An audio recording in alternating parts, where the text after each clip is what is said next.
이제 우리가 10월을 맞이해서 좀 국가를 생각하는 그런 시간을 좀 가져야 되겠다. 이렇게 이제 개인적인 생각을 하게 됐습니다. 하나님께서 대한민국에 아주 좋은 두 사람의 이제 지도자를 줬습니다. 이승만이라고 하는 하나님의 사람, 그 사람을 통해서 자유민주주의 시장경제 체제라고 하는 국가의 아주 근간을 확실하게 할 수 있는 그런 기초를 이제 놓아줬고, 지난 한 5, 6천 년 동안 이 땅에 살면서 가난에 찌들고 정말 한 번도 부라고 하는 거, 좋은 거 이런 거 누리지 못하고 살던 이런 사람들에게 하나님께서 박정희라고 하는 그런 위대한 인물을 또 우리에게 이제 보내주셔서 이 사람 덕분에 저와 여러분이 지금의 모든 부를 이렇게 누리고 사는 이와 같은 하나님의 이제 복을 받게 됐습니다.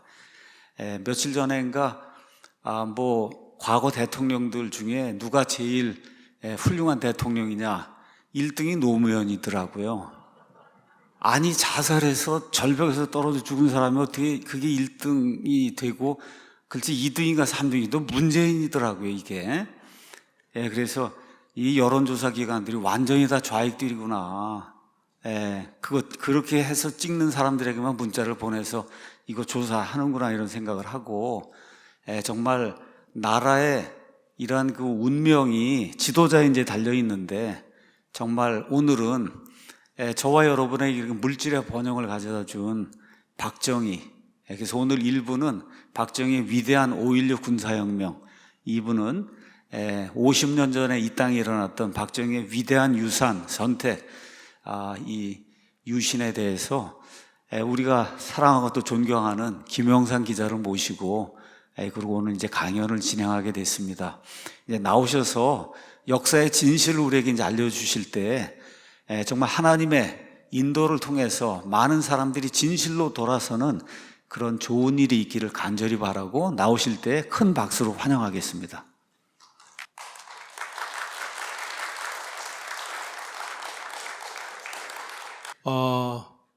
여러분 기억 속에 10월 유신 그러면은 어떠한 기억들이 살아 계십니까? 요즘 이 청소년들은 그 시대를 살지 않았기 때문에 어떤 10월 유신이라든지 5.16이라든지 이런 거에 대해서는 백지 상태입니다. 따라서 이 백지 상태인 이 청소년들의 머릿속에 5.16은 이런 것이야, 10월 유신은 이런 것이었어 라고 정보를 어떤 식으로 넣어주느냐, 긍정적인 그 내용을 넣어주느냐 아니면 부정적을 넣어주느냐 하는 싸움이 지금 우리 사회에서 벌어지고 있습니다. 지금 이 좌파 집단이나 이 북한을 추종하는 세력들은 이승만 대통령, 박정희 대통령, 전두환 대통령, 우리 현대사 전반에 걸쳐서 계속 부정적인 그 메시지를 넣어주고 있죠.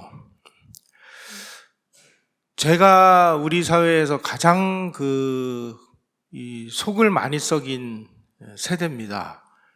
58년 개띠들입니다.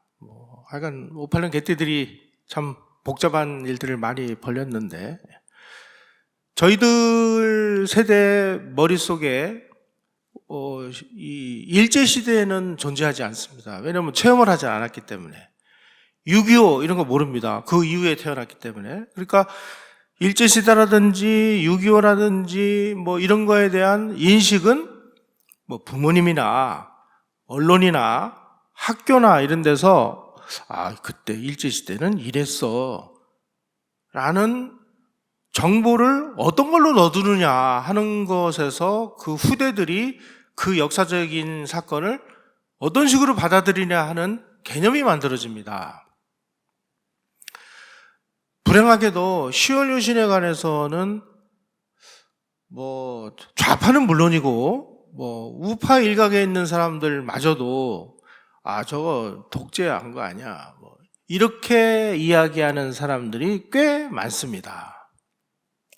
제가 이 10월 유신에 관해서 굉장히 충격을 많이 받은 때가 언제냐면은 김종필 씨가 중앙일보에 회고록을 연재를 했어요.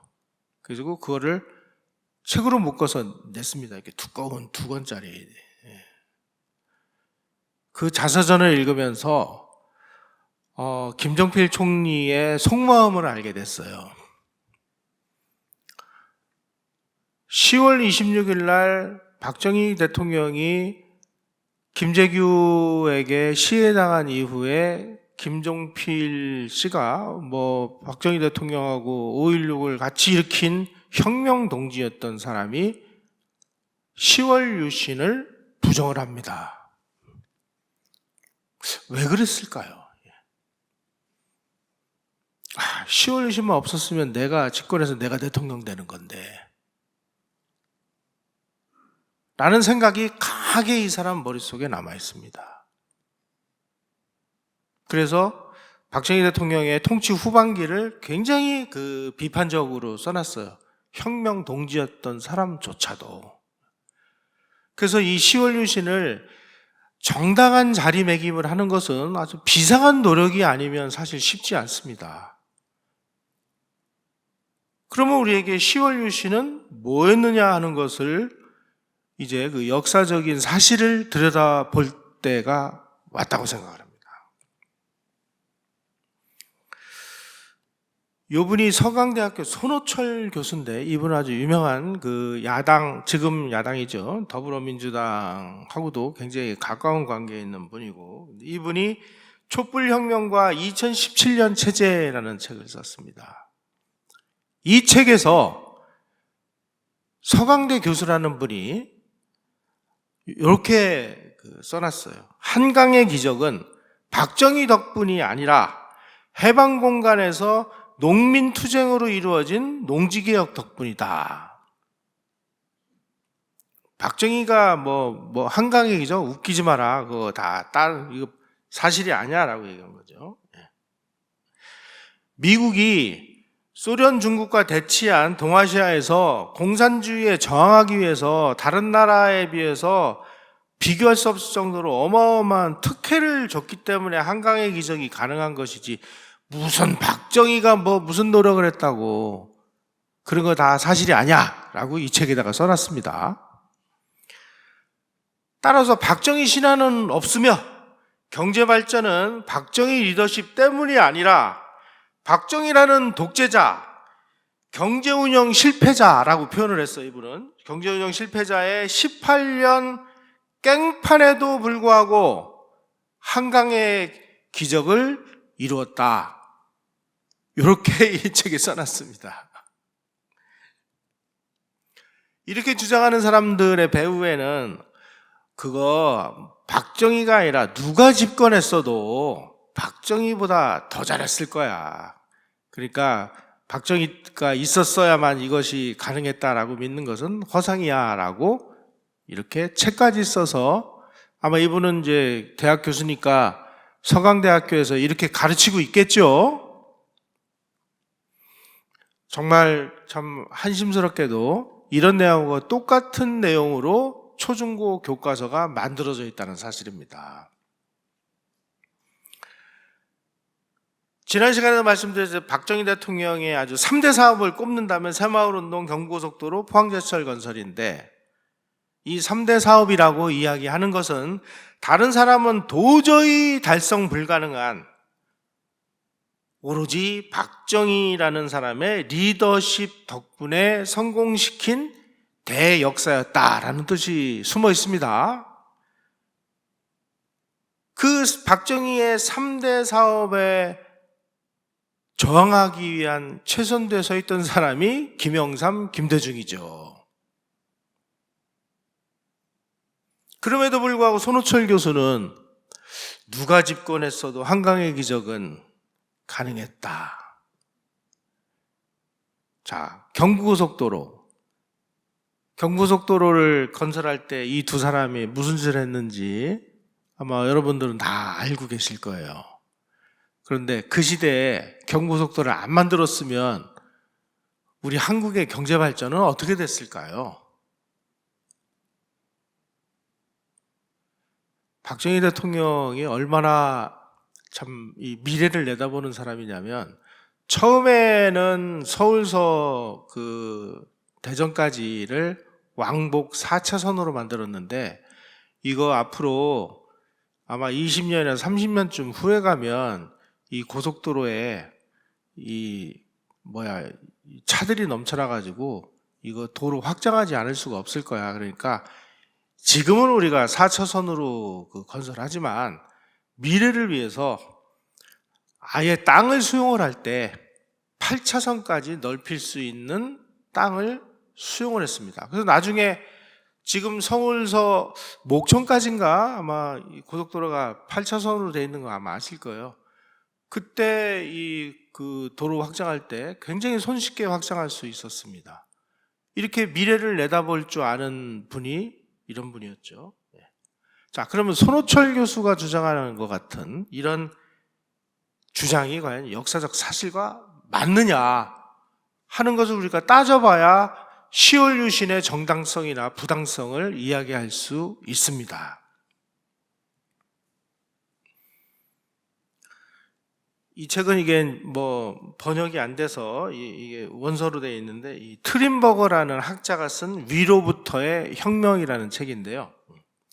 해외에서는 박정희 대통령의 치적을 위로부터의 혁명을 일으켜서 아주 그 나라의 이 모든 것이 혁명적으로 환골탈태한 가장 성공한 사례 중에 하나로 꼽습니다. 그래서 위로부터의 혁명이라는 건 뭐냐? 프랑스 혁명 같은 것은 아래로부터 들고 일어나 가지고 체제를 다 뒤집어 엎은 것이죠. 그런데 위로부터의 혁명은 박정희 같은 이런 분들이 5.16을 자기네들이 일으켜서 이 소수 몇 사람의 기획과 의지와 능력을 가지고 전 국민을 끌고 가서 혁명에 성공한 것을 위로부터의 혁명이라고 얘기를 합니다. 그렇게 해서 성공시킨 대표적인 그 혁명으로 일본의 메이지 유신, 터키의 케말 파샤 쿠데타, 이집트의 나세르 쿠데타 이런 걸 꼽는데 지난 시간에 말씀드렸듯이 터키와 이집트는 근대화까지는 성공을 못했어요. 메이지 유신은 19세기에 일어났던 것이에요. 그래서 제외를 하면 20세기에 일어난 위로부터의 혁명 중에 가장 성공한 것은 박정희 혁명이다. 전 세계에서는 이 발전 전략을 연구하는 학자들은 이것을 인정을 안 하면 자기 학문이 이게 진행이 안 돼요.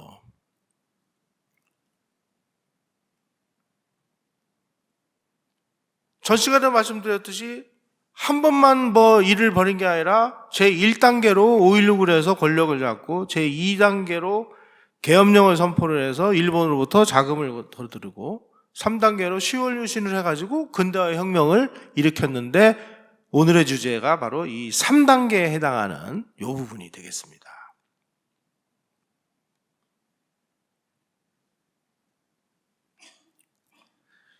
유신헌법의 내용을 들여다보면 정말 그 박정희 대통령을 비난하기 딱 좋은 내용들로 구성이 되어 있습니다.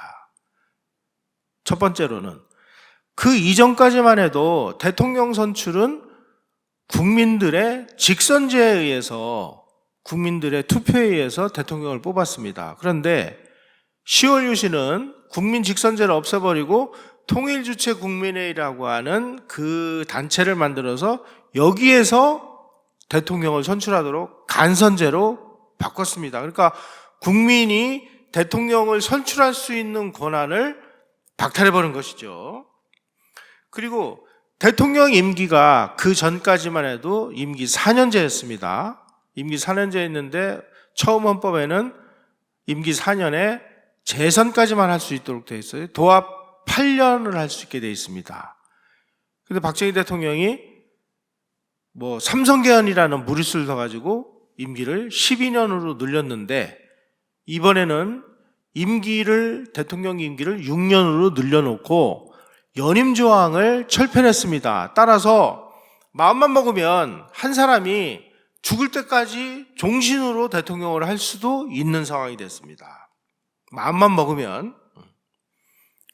뿐만이 아니라 민주주의에서 가장 중요한 것은 삼권 분립이라고 합니다. 그래서 입법, 사법, 행정이 분권이 돼가지고 서로 견제와 균형을 이루도록 돼 있는데, 대통령이 유신헌법에 보면 국회의원의 3분의 1을 대통령이 지명을 하게 돼 있어요.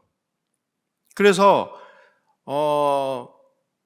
여소야대 이런 거는 일어나지 않도록 만들어 놨습니다. 그리고 사법부의 모든 법관을 대통령이 임명을 합니다. 거기다가 긴급조치권으로 인해서 국민의 아주 개인의 자유를 보장을 한 헌법의 일부 조항을 유보시킬 수 있는 권한이 대통령에게 주어져 있어요. 뿐만 아니라 여차하면은 국회를 해산할 수 있는 권한도 대통령에게 주어졌어요. 한마디로 얘기해서 삼권 분립이 붕괴가 된 겁니다. 이게 대통령이 입법, 사법, 행정을 다 줄 수 있는 무소불위의 권한을 대통령에게 부여한 것이 유신헌법의 특징입니다. 자, 이러한 조항 때문에 민주주의를 좋아하는 사람들 입장에서 보면, 야, 이건 박정희가 죽을 때까지 해먹으려고 이거 만드는 거야. 그리고 아마 모르긴 몰라도 박정희가 계속 하다가 자기가 죽을 때 되면은 아마 딸에게 대통령을 물려주려고 그럴 거야. 그래가지고 그때 와글와글 했죠. 왜냐면은 유경수 여사 돌아가시고 난 다음에 퍼스트레이디를 딸이 했잖아요. 그래서 유신체제는 악법을 통해서 민주주의를 압살하려고 하는 그런 체제였다라고 아주 욕을 딱 얻어잡수시기에 좋은 내용들로만 구성이 되어 있어요. 자, 그럼 박정희 대통령은 이렇게 하면은 본인이 욕을 얻어먹을 거 다 몰랐을까요? 모르고 했다면 이건 좀 문제가 있는 거죠. 아마 본인은 이 모든 비난을 다 감수를 하고라도 본인이 뭔가 이 혁명가로서 내가 원하는 무엇인가가 있지 않았을까요? 그게 이제 10월 유신을 선포한 진짜 이유가 되겠죠. 10월 유신을 이해하기 위해서는 우리가 이 국제 정세를 들여다보지 않으면 절대로 이해할 수가 없습니다. 저는 항상 우리 현대사를 들여다볼 때 그냥 우리나라 그리고 남북관계 이것만 들여다봐가지고는 절대로 답이 안 나온다고 생각을 해요. 그래서 우리의 이 인식의 지평을 적어도 동북아 관계사라든지 세계사의 관점에서 우리나라에서 어떤 일이 일어났는지를 보면 이 일의 의미가 뭐고 왜 이런 일이 벌어졌는지를 정확하게 알 수 있다라고 저는 늘 주장을 합니다. 근대사도 마찬가지고 현대사도 마찬가지인데, 자, 그러면은 이 10월 유신을 왜 박정희 대통령이 1972년에 일으켰는지 그 내용을 국제적인 시각에서 한번 분석을 해보도록 하겠습니다. 1960년대 중반에 월남전이 이제 격화가 됐습니다. 그러다 보니까 미군 혼자 가지고 싸우다 힘이 붙이니까 주한미군을 이제 빼내가려고 그랬어요. 근데 남한에 있는 주한미군을 빼내가면 이 한국이 좀 위험해질 우려가 있으니까 박정희 대통령이 주한미군은 여기 그냥 놔두고 그 대신 우리가 전투부대를 파병을 하겠다. 그래가지고 우리 국군 전투부대가 월남으로 파병을 합니다. 그래가지고 맹호부대, 백마부대, 비둘기부대 이런 부대가 이제 가고, 그 다음에 해병의 일개 여단이 청룡부대 이래가지고 이제 월남에 가서 싸웁니다. 상당히 많은 군이 월남전에 묶여 있다 보니까 베트남에서 막 싸우니까 중국 입장에서 보면 자기네들 저 다리 아래서 지금 여차하면은 미군이 쳐러 올라올 수도 있는 상황이 된 거 아닙니까? 그러니까 중공의 모택동이 김일성의 옆구리를 찔러가지고, 야, 지금 한국군하고 주한미군이 지금 베트남에 다 묶여 있으니까 너희들 지금 한반도에서 베트남하고 똑같은 저런 게릴라전을 벌여. 그래가지고 빨리 남조선을 해방해. 그래서 거기서 무슨 일을 벌려도 지금 미국은 베트남에 발이 묶여 있고 한국군도 상당히 발이 묶여 있으니까 아마 한국에는 개입을 못 할 거야. 그러니까 1965년 9월 3일 날 김일성에게 월남의 베트콩식 무력 해방의 전술 전략을 남한에서도 실시하라. 그러니까 김일성은 이게 웬 떡이야. 그래가지고 이때서부터 아주 극심한 대남 도발을 벌이기 시작을 합니다. 1967년에 대남 도발이 445건이었는데 68년에 542건으로 막 늘어나기 시작을 해요. 그게 1968년 1월 21일 날 무장게릴라 30몇 명이 청와대를 습격하기 위해서 저 자문고개까지 왔다가 거기서 이제 일망타진이 되죠. 그때 체포된 김신조가 박정희 목을 따라왔다 이래가지고 아주 전 국민이 충격을 받고 막 이런 일이 벌어지지를 않나.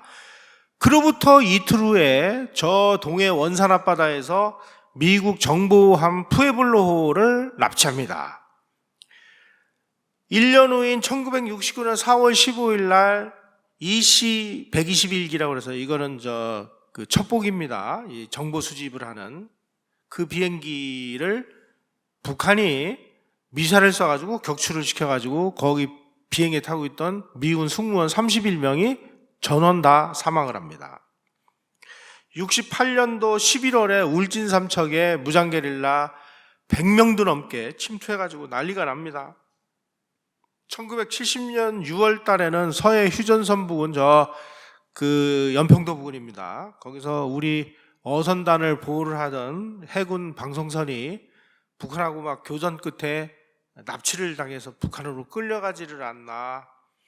1976년 6월 22일 동작동 국립현충원의 현충문에서 3일 후에 대통령 참석하에 6.25 행사가 거기서 진행 예정인 걸 알고 게릴라들이 침투해가지고 이 현충문에다가 고성능 폭약을 장치를 하다가 이 폭약을 잘못 건드려가지고 폭탄이 터집니다.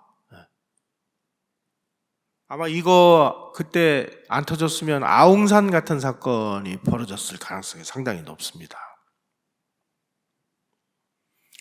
이런 식으로 막 대남 도발이 계속 격화가 되니까 박정희 대통령이 그럼 우리도 대응을 해야 되겠다. 그래가지고 만든 것이 향토예비군 250만 명입니다. 향토예비군을 만들고 그리고 고등학교하고 대학교에서 교련복을 입고 군사훈련을 시작을 해요. 이렇게 북한의 도발이 막 가속화되는 와중에 1969년도에 미국이 닉슨 독트린이라는 것을 발표해가지고 이제 미국도 아시아 국가들 우리가 도와줄 여력이 없어. 그러니까 아시아 국가들 니네는 말이야 니네 힘으로 니네가 스스로 알아서 지켜. 이렇게 되다 보니까 난리가 난 것이죠. 자, 이러한 국제정세의 아주 격렬한 변화를 이해하지 못하면 10월 유시라는 것이 왜 일어났는지를 이해할 수가 없습니다. 1969년 닉슨 독트린의 핵심은 뭐냐? 핵심은 그 당시 미국 정보기관에 가만히 보니까 이 스탈린이 죽고 난 다음에 이 소련과 중국이 계속 충돌이 벌어지는 모습을 목격을 했습니다.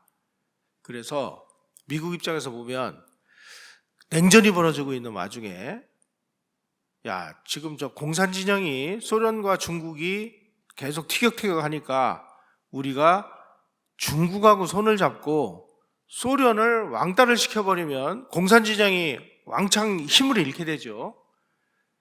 자, 그런데 중공을 우리 편으로 끌어들이려면 어떻게 돼야 가만히 보니까 지금 주한미군이 한국에 주둔하고 있고 베트남전을 위해서 미군의 상당수가 베트남에 주둔하고 있다 보니까 중공군 55개 사단이 이 주한미군과 베트남에 있는 미군에 대항하기 위해서 동남쪽 지방에 중공군이 다 몰려 있는 겁니다. 그러니까 중공에다 대고 중공 너희들 말이야, 우리 지금 남한에 있는 저 주한미군하고 베트남에 있는 미군을 빼내줄 테니까, 그리고 저 대만 앞바다를 지켜주던 미국 7함대 이걸 다 빼내줄 테니까 미군에 대항하고 있던 저 그 병력을 저 소련하고의 접경 지역으로 돌려가지고 너희들 소련하고 한판 붙어. 그럼 우리가 도와줄게. 그게 닉슨 독트린이었다는 거죠. 그래서 닉슨 독트린을 발표하고 난 다음에 미국군이 베트남에서 싸우다 말고 엉터리나 다름없는 뭐 평화조약을 맺고 주한미군을 철수시킵니다. 그리고 한국에 있던 주한미군 그 한국에 2개 사단이 들어와 있었고 뭐 공군이나 이걸 다 합치면 약 6만 4천 명이 와 있었는데 그 중에 2만 명을 한국하고 상의도 없이 철수를 시켜버려요.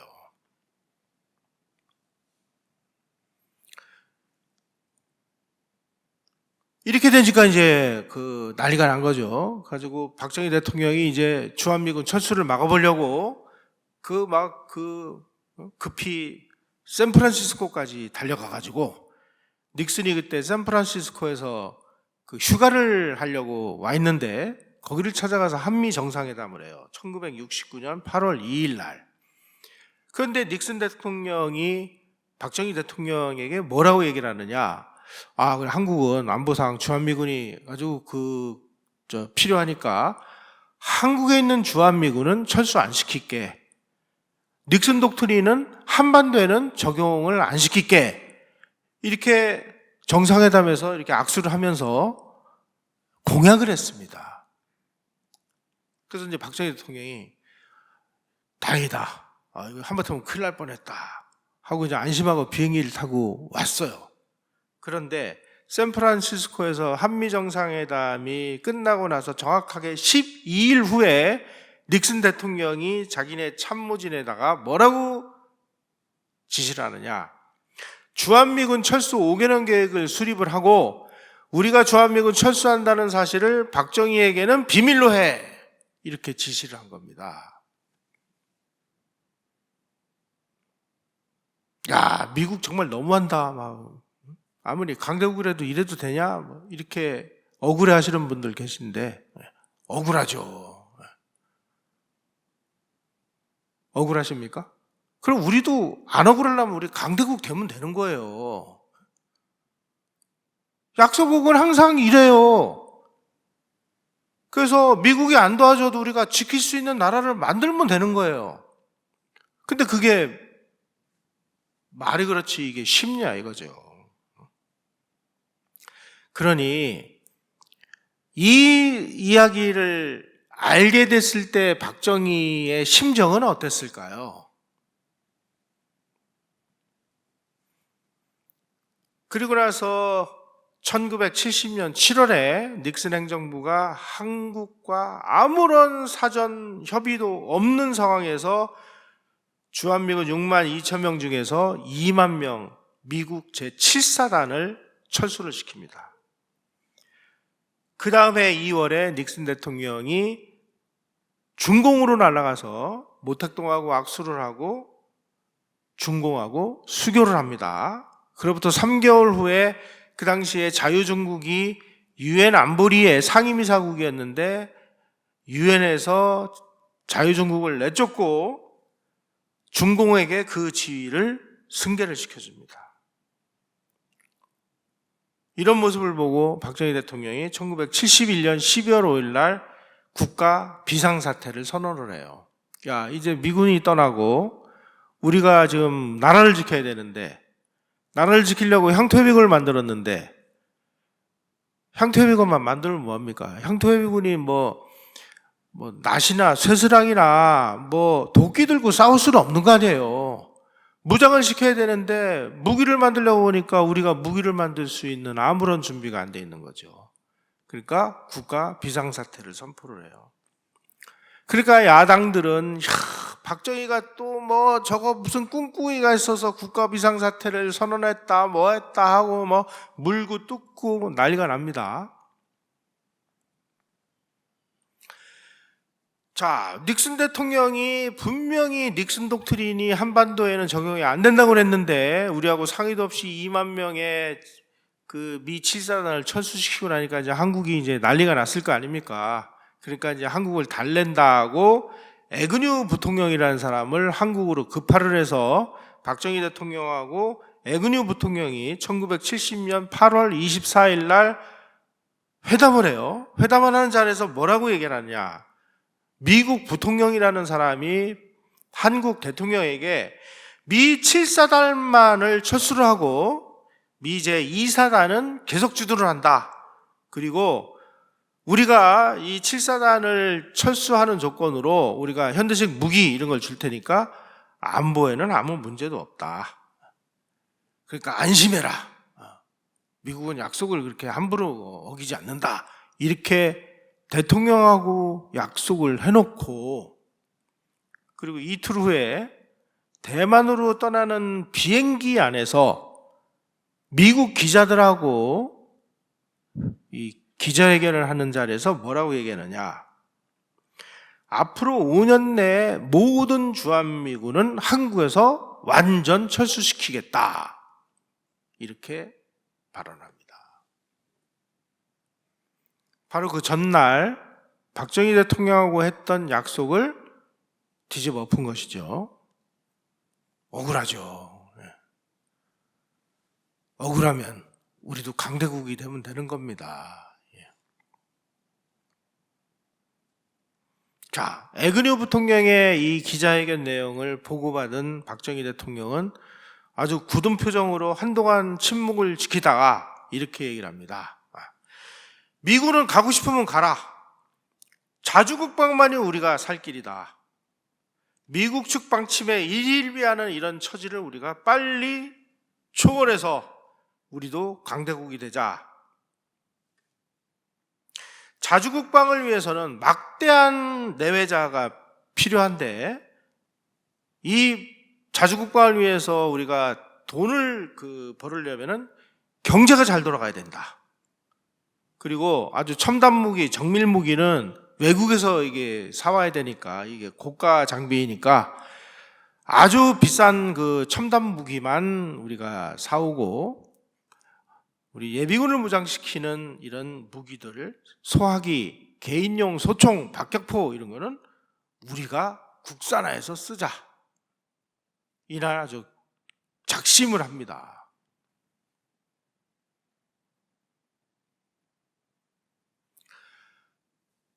(1969년 9월에) 우리가 방위산업을 이제 무기를 만들기 위해서 방위산업을 하라고 김학열 경제부총리에게 방위산업 육성 방안을 지시를 했습니다. 그래가지고 이제 김학열 부총리가 무기를 만들기 위해서 필요한 주물선 공장, 특수광 공장, 군함을 만들기 위한 조선소, 그리고 이 무기를 만들려면은 이제 기계를 가공을 해야 되는데 그런 그 기계 가공을 위한 중기계 종합 공장 이런 거 이제 막 수립을 해요. 그런데 전 세계 선진국 어느 나라가 후진국이나 한국이 무기를 자기네들이 만들겠다고 공장을 짓는데 돈을 빌려달라고 하니 어느 누가 돈을 빌려주겠습니까? 뭐 무슨 소리 하는 거야? 아니 무기는 우리한테 와서 사다 쓰면 되지 왜 그걸 돈을 들여가면서 니네가 만들려고 그래? 근데 그걸로 우리한테 돈을 빌려가지고 무기 공장을 만들겠다고? 야, 이 자식들아. 그런 데다가는 돈 한 푼도 안 빌려주겠다. 그래가지고 돈이 있어야 이 공장을 만들죠. 그래가지고 이 4대 핵공장 건설은 계획만 세워놨는데 돈이 없어가지고 계속 표류를 하는 거예요. 아니 2년이 됐는데도 아무런 진척이 없으니까 박정희 대통령이 71년 11월 10일 날 야, 이거 외국에다가 이거 돈 빌려가지고 공장 짓는 건 안 되겠구나. 어쨌든 하여간 무기 개발을 시작을 하자. 그래가지고 이 11월 10일 날 오원철이라는 사람을 청와대 경제 제2수석 비서관으로 임명을 하고 이분에게 넌 앞으로 해야 될 일이 무기 개발이야. 그래서 그를 암호명으로 번개 사업이라고 합니다. 번개같이 국산 무기를 개발해. 그래가지고 이제 이 오원철 씨가 국산 무기를 막 개발을 해요. 이 후진국이 선진국을 따라잡기 위해서 하는 방법은 뭐 목사님이 그런 거 전문이시라 잘 아시겠지만, 소총이 이렇게 있으면 소총을 다 분해를 합니다. 분해를 가지고 그거를 전부 이거 몇 밀인지 다 재서 카피를 해요. 이걸 이제 리버스 엔지니어링이라고 하는데, 가지고 뭐 소총도 다 분해를 하고 박격포도 분해를 하고 뭐 다 분해를 해가지고 이걸 이제 청계천 이런 데서 막 뭐 사다가 막 대장간에서 두들기시 두들겨가지고 소총도 만들고 기관총도 만들어가지고 박격포도 만들어가지고 시험 사격을 해보니까 총알은 나가요. 그래서 야, 우리 국산 무기 이제 개발해가지고 이제 양산만 하면 되는구나. 근데 양산을 하려고 보니까 뭐 엉뚱한 고철 갖다가 두드려가지고 그 박격포 포신을 만들었는데 한두 발 쏠 때는 괜찮은데, 이게 이제 포신이 달아가지고 한 50발 100발 쏘니까 포신이 쩍쩍 갈라지고, 야, 이게 무기를 만들기 위해서는 특수한 강철이 필요하구나. 이 특수광입니다. 근데 우리나라에 특수광을 만들 수 있는 공장이 있어야 말이죠. 무기를 만들려면 철이 필요한데, 이 철을 만들려면 제철소가 있어야 되는데 우리나라에 제철소가 있어야 말이죠. 야, 이거 1년간의 시행착오 끝에 우리가 자주국방을 위한 무기를 만들기 위해서는 이게 중화학공업이 없이는 불가능하구나. 예.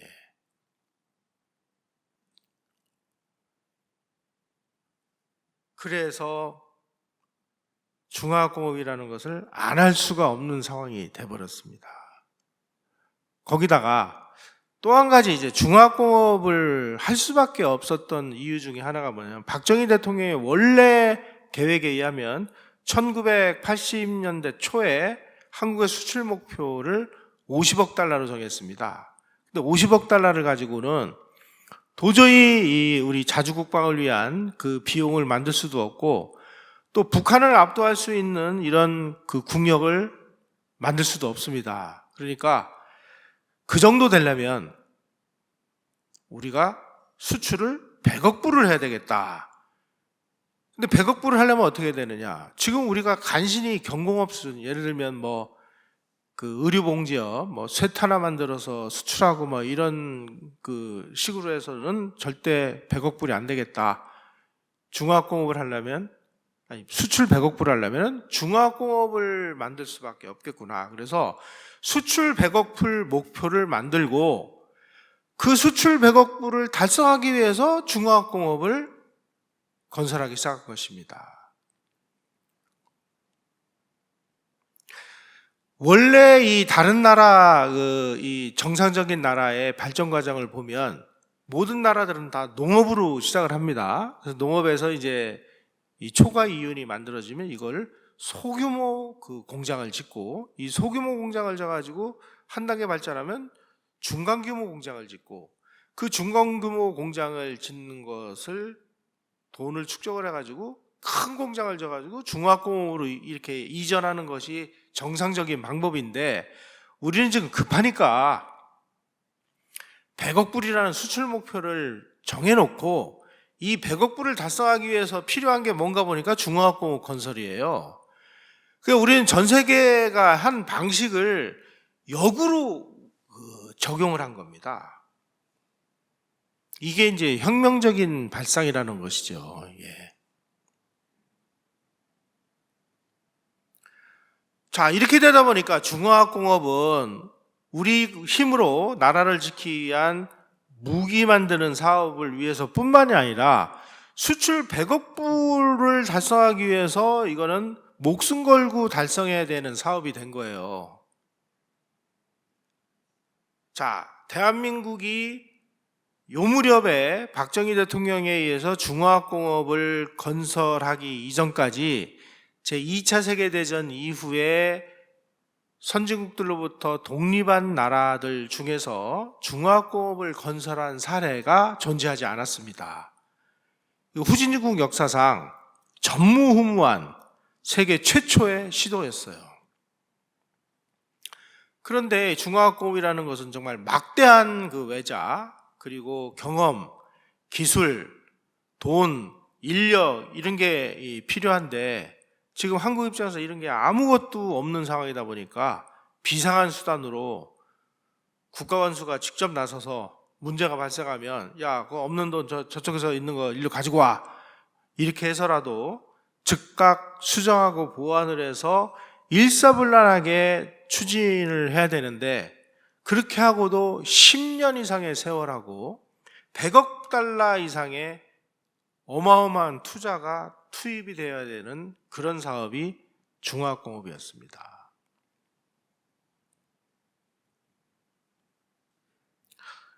박정희 대통령이 삼성개헌이라는 무리수를 더가면서 임기를 12년으로 늘렸음에도 불구하고 박정희 대통령의 3선 임기는 1975년에 끝나게 되어 있습니다.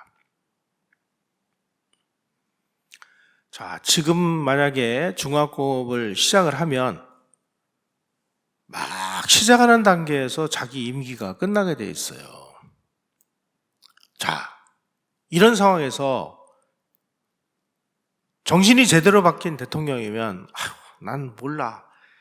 나라가 망하든 말든 뭐 자주국방이고 나발이고 난 몰라. 내 임기 나 12년 동안 나 봉사했잖아. 그러니까 나 집에 가서 편안하게 노후 생활할래 하고 퇴임을 하거나 아니면 내가 지금 중화학공업을 지금 시작을 했으니까 수단과 방법을 가리지 않고라도 이 중화학공업을 완성을 시켜서 자주국방을 하고 수출 100억 불을 만들어 가지고 감히 어디 북한이나 이런 애들이 함부로 넘보지 않는 나라를 내가 만들겠다. 만들려면 어떻게 되느냐? 임기를 늘려야죠. 자, 이 두 가지 그 선택길이 박정희 앞에 다가왔습니다. 임기를 마치고 퇴임해서 안락한 노후 생활을 즐길까?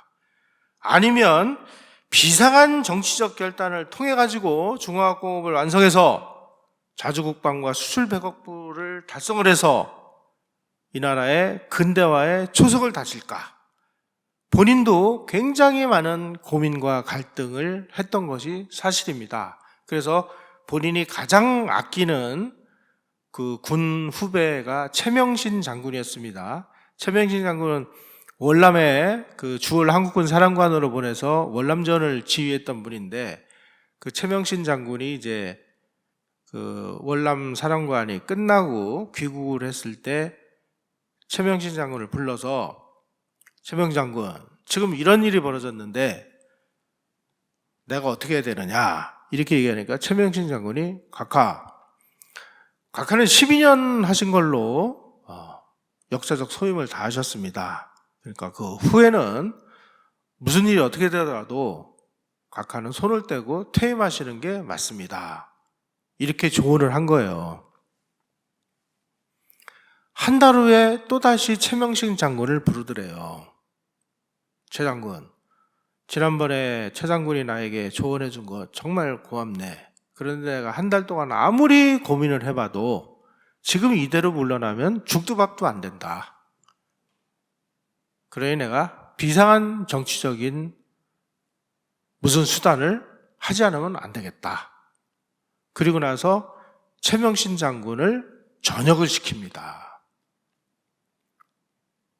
그리고 1972년 10월 17일 날 10월 유신을 선포를 합니다.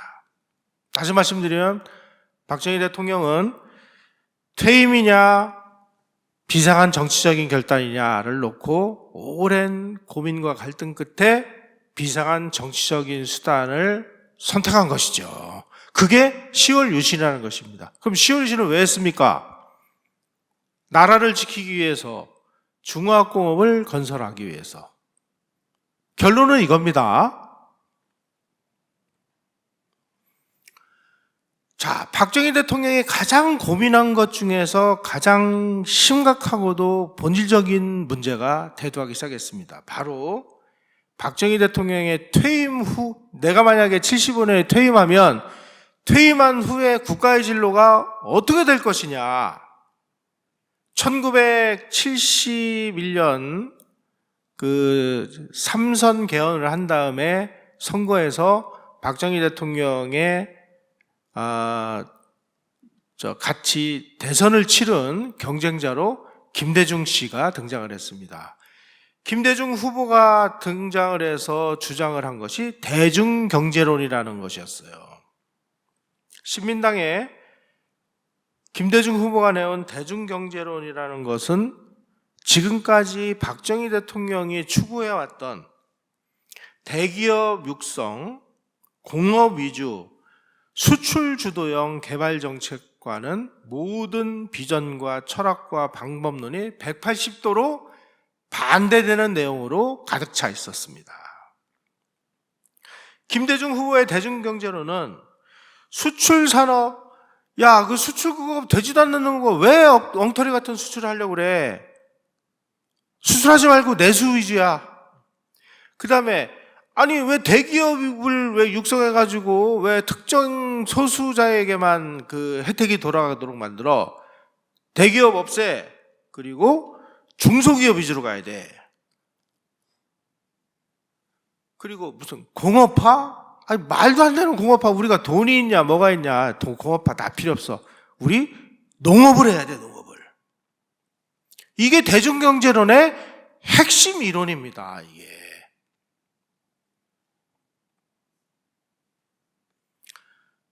공업은 사치래요. 1971년 대통령 선거에 나선 김대중 씨가 주장을 한 것이 공업 다 때려치고 농업으로 가재요. 대한민국을 개방과 통상이 아니라 다 폐쇄시키고 자급자족을 하재요. 외자는 필요하기니까 외자 도입하면 안 돼. 그러니까 있는 거 가지고 해야 돼. 민족 경제를 해야 돼. 그런데 박정희가 되지도 않는 놈을 외국에서 빚을 내가지고 지금 저놓은 게 시멘트, 화학 비료 이런 건데 지금 저놓은 거 중에서 시멘트하고 비료는 우리가 집 지려면 시멘트 필요하고 농사 지려면은 비료가 필요하니까 요 시멘트와 비료를 제외하고 나머지 정유산업, 석유화학, 자동차, 전자 이런 거는 이건 전부 정말 쓸데없는 거니까 사치스러운 거니까 당장 때려쳐야 돼. 이렇게 주장을 했습니다. 그리고 농업에 기반을 둔 산업구조를 추구했어요.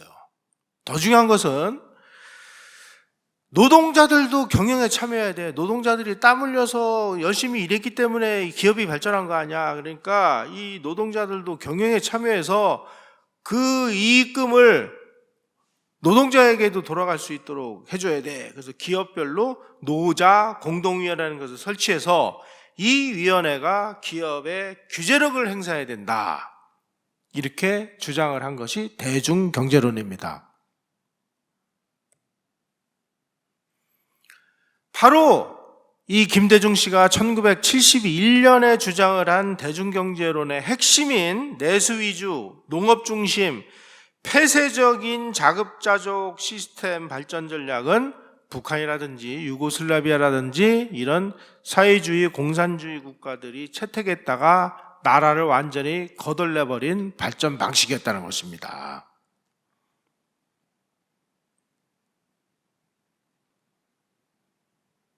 이런 사람에게 대한민국 국민들이 민주화의 화신이라고 열광을 하면서 거의 이재명에 준하는 표를 던졌다는 사실을 우리는 기억하셔야 됩니다.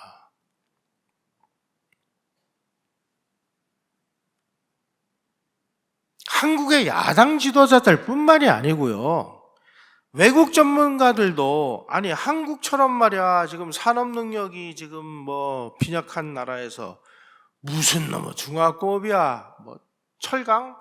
철강 사다 쓰면 되지 왜 그걸 만들으려고 그래 하면서 격렬하게 반대를 했습니다. 그 반대한 사람 중에 대표적인 사람이 이 사진에 나오는 유진 블랙이라고 하는 세계은행 총재, 월드뱅크의 총재예요. 지금도 인터넷이나 이런 데 들어가서 유진 블랙 월드뱅크 총재하고 치면 요 내용이 나옵니다. 이게 너무나 유명한 말이기 때문에. 이 세계은행 총재가 IMF 연차 총회에 참석을 해가지고 요렇게 연설을 했습니다.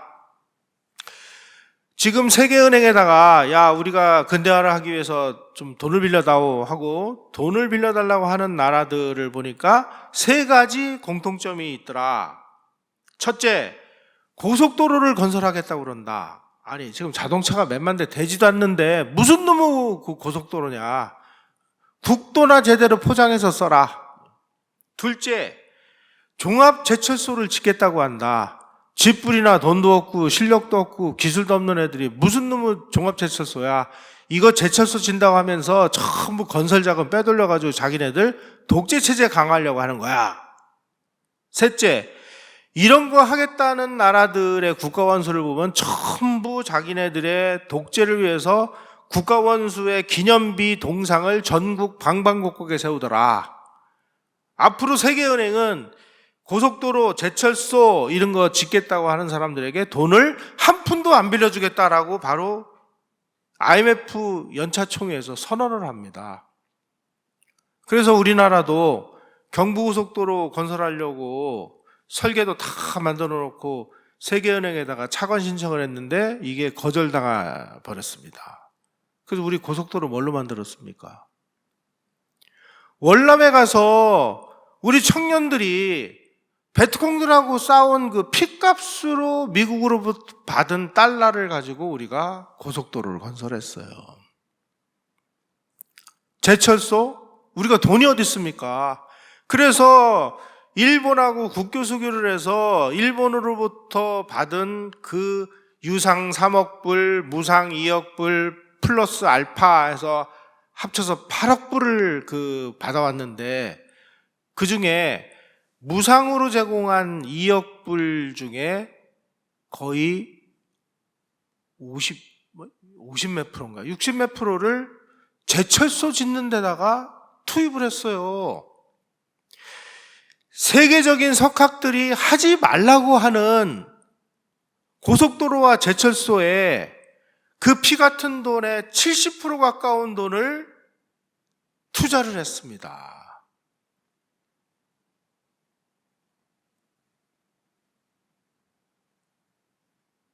박정희 대통령이 1972년 10월 17일 날 비상계엄을 선포하고 국회를 해산하고 정당의 정치활동을 정지시키고 통일주체국민회의라는 곳에서 다시 유신헌법에 의해서 대통령을 선출을 해서 임기 6년의 대통령에 취임을 함으로 인해서 박정희 대통령은 이제 임기에 구애받지 않고 자주국방을 위한, 다시 말씀드리면 무기를 만들어서 우리 예비군을 무장시키기 위한 중화학공업을 건설할 수 있는 모든 준비를 완비하게 됐습니다. 그리고 나서 1973년 6월에 철강, 비철금속, 기계, 조선, 전자, 석유화학을 6대 전략업종으로 선정을 하고 중화학공업화를 선언을 합니다. 이때서부터 6대 분야에 8년간 88억 달러를 투입을 해가지고 중화학공업을 건설해서 1인당 국민소득 1000달러, 수출 100억 달러의 나라를 내가 기필코 달성하겠다라고 선언을 해요.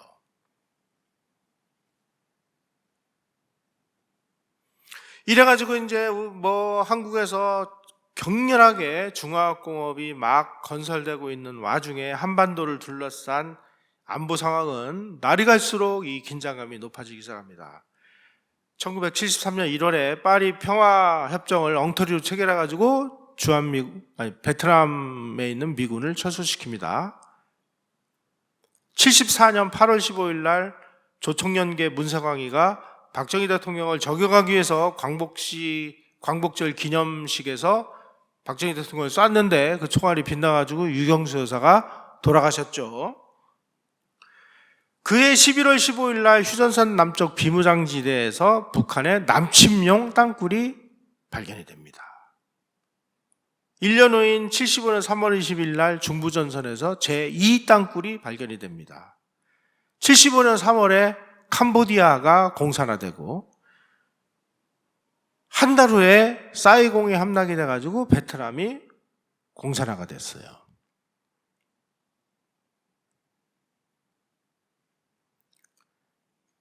박정희 대통령은 우선 당장 예비군을 무장시킬 수 있는 개인용 화기를 만들어라. 그래가지고 국산 소총, 기관총, 박격포, 대전차용 지뢰 이런 거를 이제 만들고 개인용 무기 가지고는 안 되니까 미사일을 개발을 해라. 그래가지고 이 프로젝트는 항공공업 육성계획이라는 그 비밀 명칭으로 그 비밀리에 우리가 미사일을 개발합니다. 그래가지고 7년 후인 1978년 9월 26일 날 지대지 미사일인 백곰을 성공을 시켰는데 이건 어떤 의미가 있느냐? 핵무기를 만들면 뭐합니까? 핵무기를 적군에게 떨어뜨리려면 핵무기를 운반할 수 있는 운반수단이 필요하잖아요. 이 백곰 미사일에다가 핵무기를 달면 평양을 가서 공격할 수 있는 운반수단이 된 것입니다. 이거 가지고 안 되겠다. 주한미군을 떠나면 우리가 무슨 수를 써서도 북한이 우리를 남침하는 이런 그 일을 막기 위해서 핵개발이라도 하자. 그래가지고 1970년 주한미군이 감축하고 뭐 떠난다라는 발표가 있으니까 미군이 언제 떠날지 모르니까 우리가 원자폭탄을 한번 연구를 해보자. 미국이 방해해서 못 만들면 언제든지 만들 수 있는 기술이라도 갖추자. 미국이 방해한다고 해서 우리가 이걸 안 하면 미국이 그럼 우리 지켜줄 거냐? 우리가 이런 결연한 의지가 필요한 시점이 아닌가 생각이 됩니다. 그래서 박정희 대통령이 프랑스의 그 핵무장을 한 드골 대통령의 핵개발 정책을 착 연구를 해가지고 프랑스하고 손을 잡고 원자폭탄 개발에 나섭니다.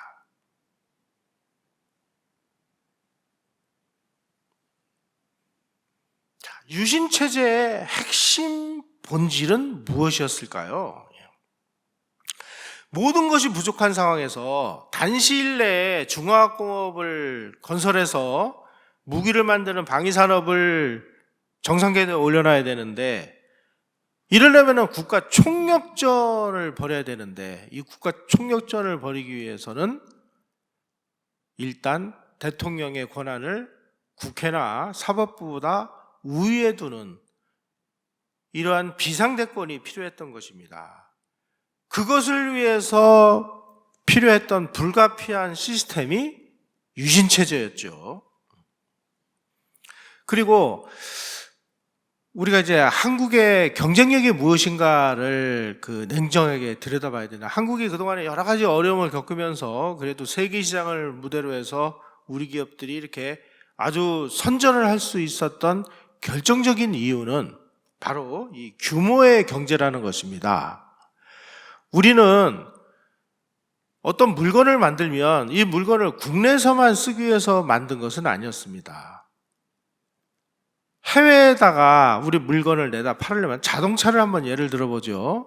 자동차를 해외에다가 우리가 내다 팔으려면 해외에서 경쟁을 하기 위해서는 선진국 제품하고 경쟁을 하려면 가격도 경쟁력이 있어야 되고 기술도 경쟁력이 있어야 되고 디자인도 경쟁력이 있어야 되는데 그러기 위해서는 그 당시 우리나라에 그 경부고속도로를 만들 때 우리나라에 등록된 등록 차량이 3만 5천 대에 불과했어요.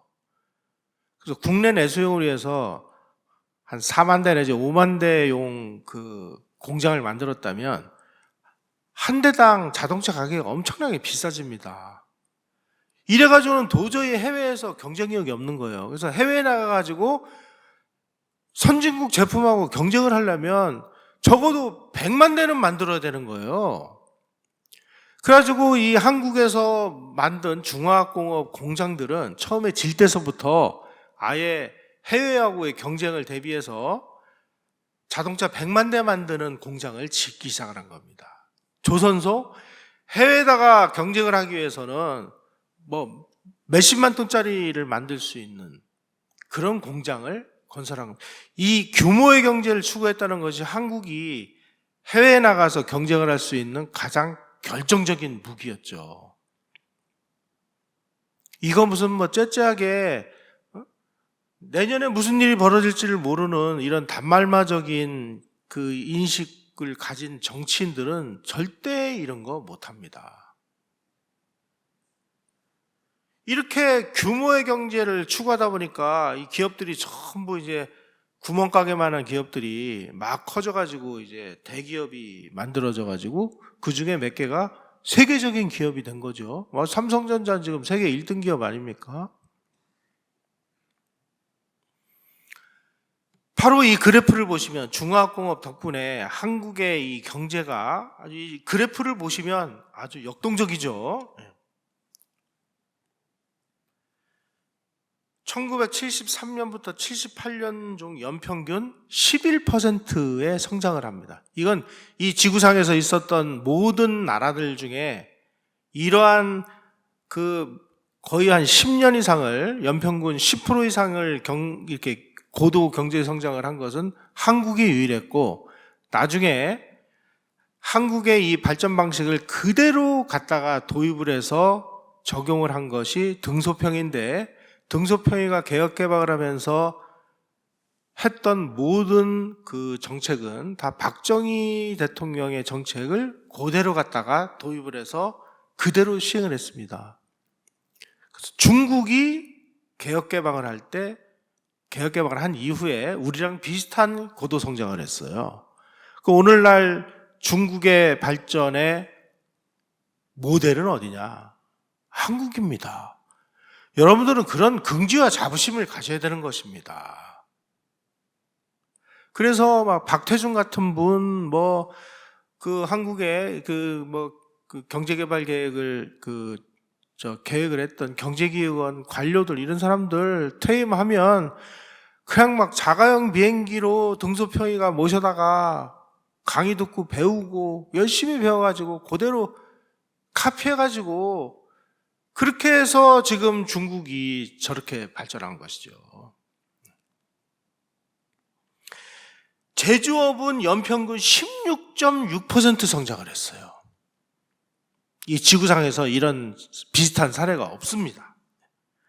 제조업에서 중화학 부문이 차지하는 비율은 1970년 40%에서 79년 55%로 높아졌고, 수출에서 중화학공업이 차지하는 비율은 13.7%에서 37.7%. 김대중 씨가 농업을 위주로 하자면서요, 개혁개방 때려치고 내수 위주로 하자면서요, 그랬으면 이런 결과가 나왔겠습니까? 여러분, 이게 우리가 걸어온 우리의 역사고 우리의 길인데 지금은 다 잊어먹고, 김대중 그러면은 남북 정상회담을 하고 평화를 정착시킨 대통령이라고 지금 이렇게 가르치고 있으니, 아니 저 사람이 지금 공업은 사치니까 자동차, 전자, 중화학 다 때려치고 농업국가로 가져간 사람이 누군데요?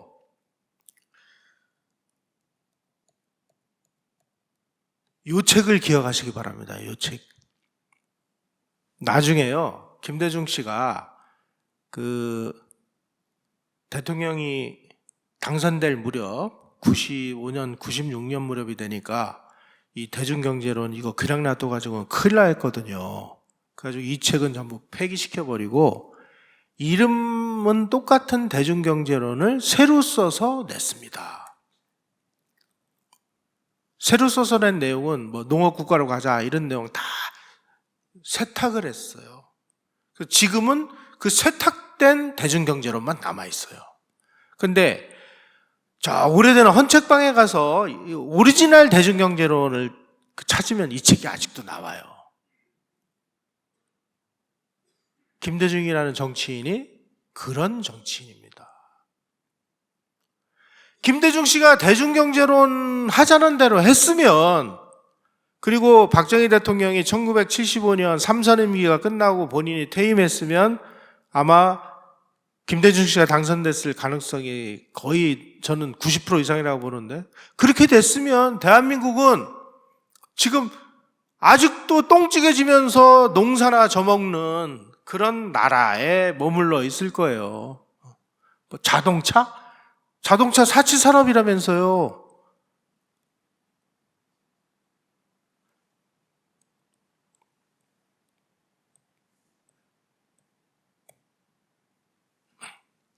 요 김영하 교수라고 호주 국적을 가진 그 교수입니다. 이분은 10월 유신 긴급조치 이런 거에 반대해가지고 열심히 데모를 하다가 체포령이 내리니까 해외로 탈출을 해가지고 호주로 망명을 했어요. 호주에 가서 공부를 하다 보니까 아니 한국이 왜 이렇게 발전을 했지? 하고 보니까 박정희의 10월 유신 덕분이라는 것을 알게 됐어요. 그래서 이분이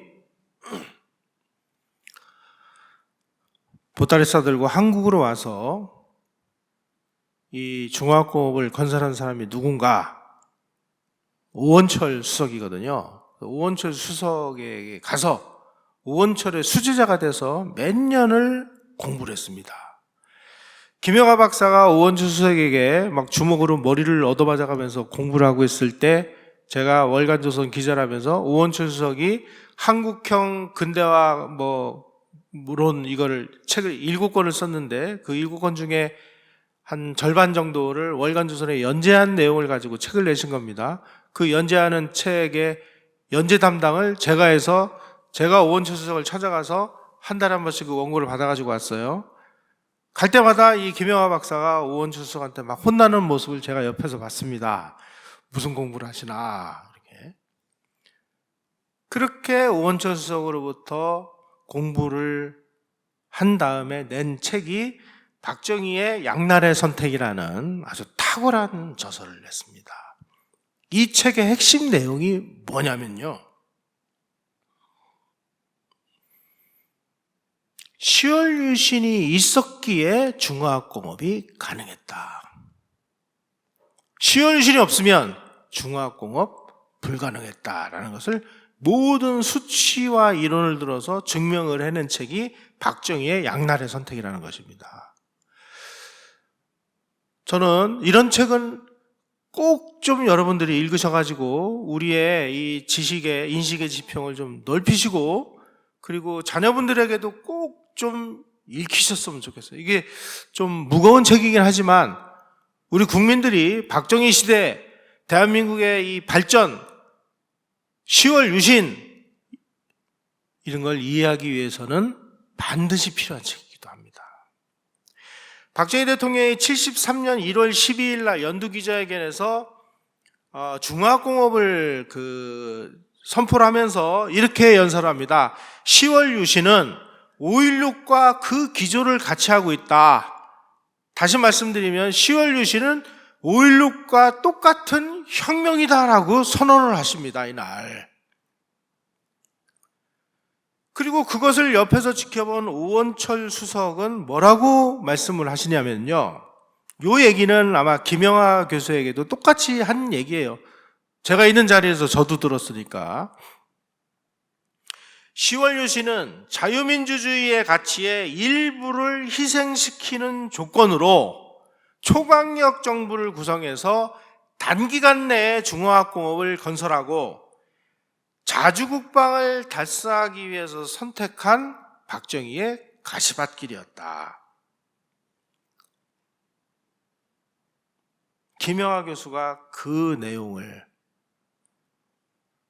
학자로서 외국의 이론과 수치와 데이터와 근거를 가지고 증명해낸 것이 바로 박정희의 양날의 선택이라는 책입니다. 오원철 수석은 중화학공업의 특명을 박정희 대통령으로부터 받고 대한민국 중화학공업의 마스터 플랜을 설계하신 분인데, 이분이 이렇게 말씀을 하십니다. 요 사이에 많은 사람들이 박정희 대통령은 경제에는 성공했지만 민주주의에서는 실패했다고 말한다. 심지어 박 대통령 아래서 장관을 지냈던 이들조차 공개적으로 중화학공업과 유신개혁을 별개의 문제인 것처럼 이야기한다. 나는 이렇게 말한다. 중화학공업파가 유신이고 유신이 중화학공업파라는 것이 쓰라린 진실이다. 하나 없이 다른 하나는 존재할 수 없었다. 이런 사실을 무시하는 것은 비양심적이다. 이렇게 얘기하셨습니다. 다시 말씀드리면 박정희 대통령이 1975년에 3선 임기를 마치고 퇴임하셨으면 김대중이나 김영삼 같은 그 당시 신민당의 40대 기수들 중에 한 사람이 됐을 텐데 그 사람들이 주장한 것은 신민당이 절대가치로 내세웠던 대중경제론이었을 것입니다. 대중경제론은 폐쇄적인 자력갱생의 길, 개방화가 아닌 쇄국의 길, 수출주도형 공업화가 아닌 농업국가의 길이었어요. 이것을 막기 위해서 박정희 대통령은 독재자라는 그 비난을 감수해 가면서 본인이 십자가를 짊어지신 것이죠.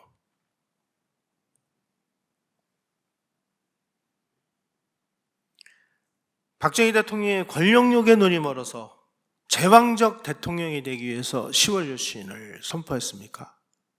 아마 이렇게 보시는 분들은 국제정세라는 것을 지워버리고 그냥 박정희라는 사람이 겉으로만 나타난 모습을 보면 이렇게 보일 수도 있을 거예요. 그런데 세계정세라는 판, 동북아가 지금 격변하고 요동을 치고 아마 한국이 처한 국제 환경 속에서 가장 절체절명의 위기 상태가 저는 닉슨 독트린이었다고 생각을 하는데, 닉슨 독트린에 이어서 김일성의 거듭되는 남침, 이런 걸 막기 위해서 형태비군을 만들었는데 형태비군이 무슨 도끼 들고 싸울 수는 없잖아요. 그러다 보니까 무장을 시키기 위해서 무기를 만들려고 보니까 무기를 만들 원료가 없는 거예요.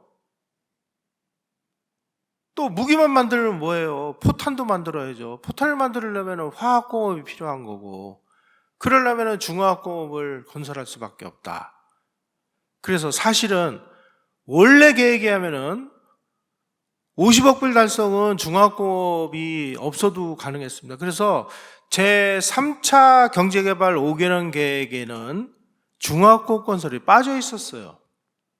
근데 이게 급조돼가지고 국가의 가장 중요한 사업으로 등장을 하게 만드는 거는 누구냐? 김일성이 계속 남침을 하려고 하니까, 김일성의 남침을 막기 위해서 우리가 중화학공업을 할 수밖에 없으니까 김일성도 우리 중화학공업을 부추긴 나름대로의 그 역할을 했다. 우리 이렇게도 인정을 할 수밖에 없죠. 자, 손호철 교수의 그 첫 번째 그 이야기로 다시 돌아가 보겠습니다. 박정희 신화는 없었으며 경제 발전은 박정희의 리더십 때문이 아니라 박정희라는 독재자, 경제운영 실파자의 18년 깽판에도 불구하고 한강의 기적을 이루었습니까? 누가 대통령이 됐어도 박정희보다 더 잘할 가능성이 있었습니까? 아니, 농업국가로 가자고 주장한 게 누군데요? 박정희라는 이 지도자를 매도하는 사람들의 심리는, 아니 박정희가 5.16 한 번만 이거 쿠데타한 게 아니라 6.3 사태, 10월 유신 이런 걸 해가지고 국력을 왕창 키워가지고 북한이 그냥 찍소리도 못하게 만드는 우리 사상의 조국을 이렇게 괴롭혀도 되는 거야?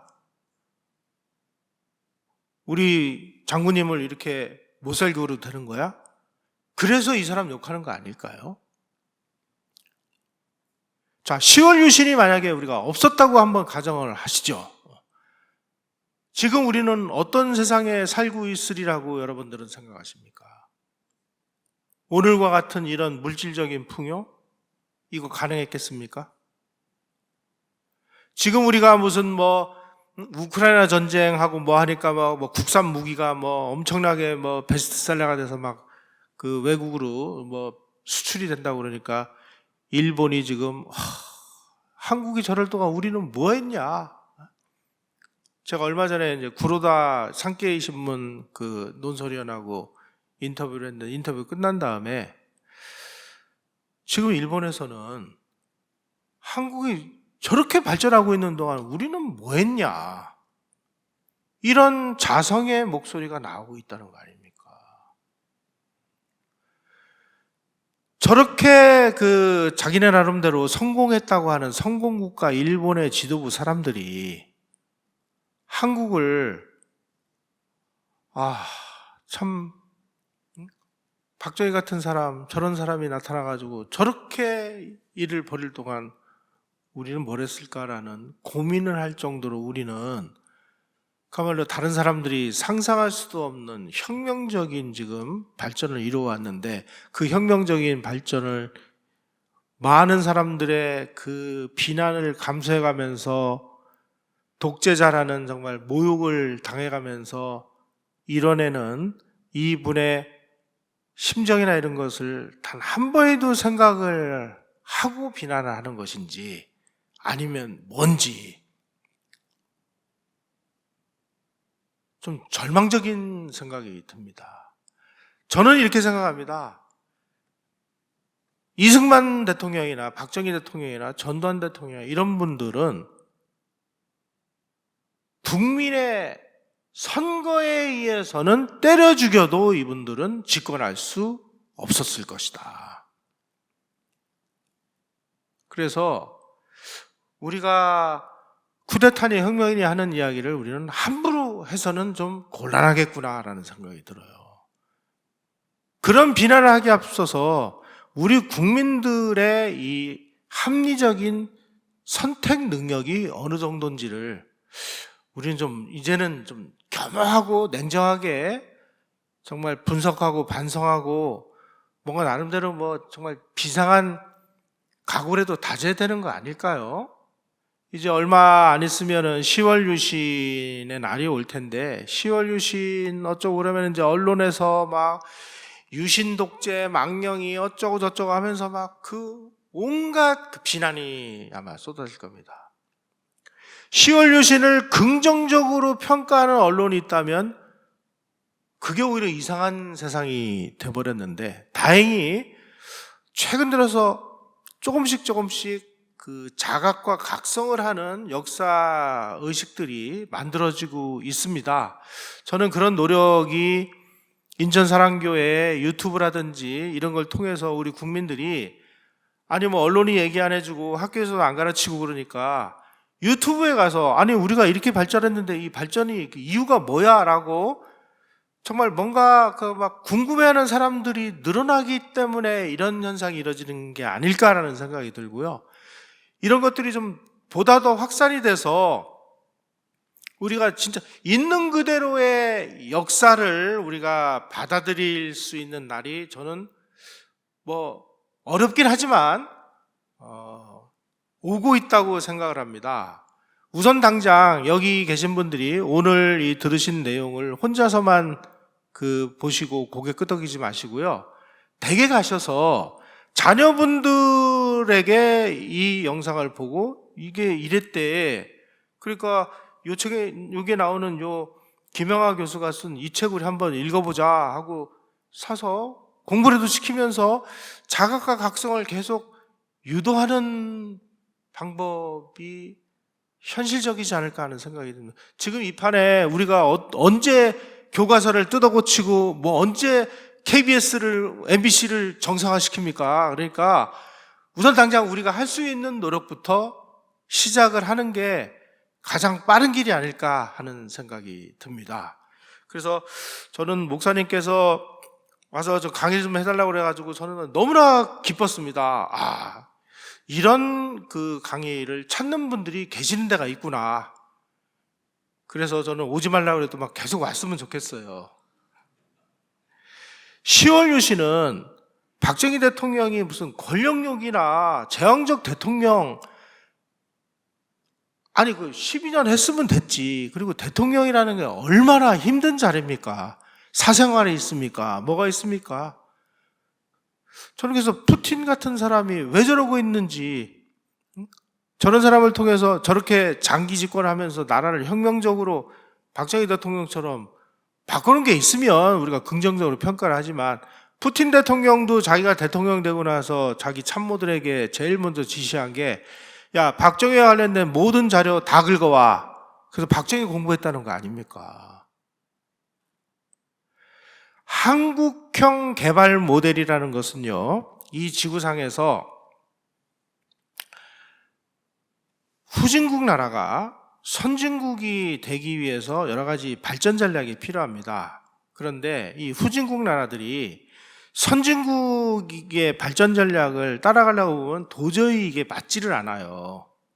왜냐하면 선진국이라는 것은 모든 그 국가 시스템이 전부 몇백 년 동안의 시행착오를 겪어가면서 완성되어 있기 때문에 그 몇백 년의 시행착오를 이 후진국이 할 수는 없는 거예요. 그러니까 자기네들이랑 비슷한 상황에서 성공한 사례를 찾다 보니까 한국의 사례를 주목하지 않을 수가 없는 것입니다. 한국형 이 발전 전략이라는 것이 이 역사적인 의미가 있는 게 바로 이런 부분입니다. 대한민국은 선진국이 된 유일한 후진국인데, 선진국들은 자기네들이 선진국이 되기까지 무슨 일을 벌였습니까? 무력을 가지고 다른 나라를 침략을 해가지고 그 나라의 자원을 착취를 하고 인력을 수탈을 하고, 그리고 자기네들이 만든 공산품을 비싼 값에 팔아먹는 시장으로 활용을 해가지고 거기서 번 돈을 가지고 자기네들의 근대화 자금으로 투입을 해서 근대화에 성공을 했습니다. 지금 현재 선진국이라고 이름하는 모든 나라들의 역사를 들여다보시면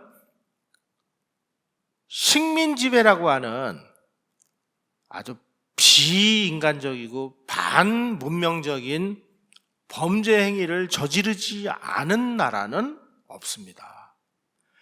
유일하게 한국만이 우리의 피와 땀과 노력과 눈물로, 그리고 정말 지도자 잘 만난 덕에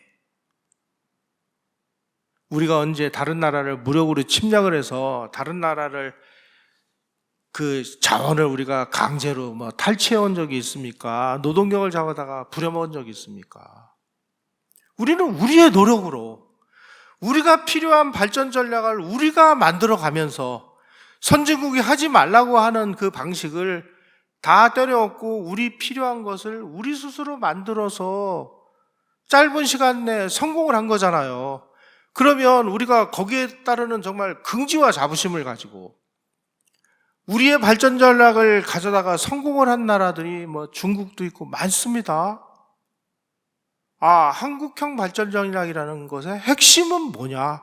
그걸 만들어낸 사람은 박정희라는 사람이고, 박정희라는 사람은 그런 걸 만들어내기 위해서 자기가 선거를 통해서 보려고 하니까 국민의 민도가 너무 낮아가지고 도저히 선거 방식으로 안 되니까 자기가 무력으로 권력을 탈취해서 이런 성과를 한국인뿐이 아니라 세계인들에게 지금 보여주고 있다는 이런 긍지와 자부심을 가질 때도 왔다고 봅니다. 이런 것들을 좀 주변에 널리 알리셔서 우리의 현대사를 제대로 복원하는 작업에 동참해 주시기를 간절히 바라면서 오늘 강의 이것으로 마치도록 하겠습니다.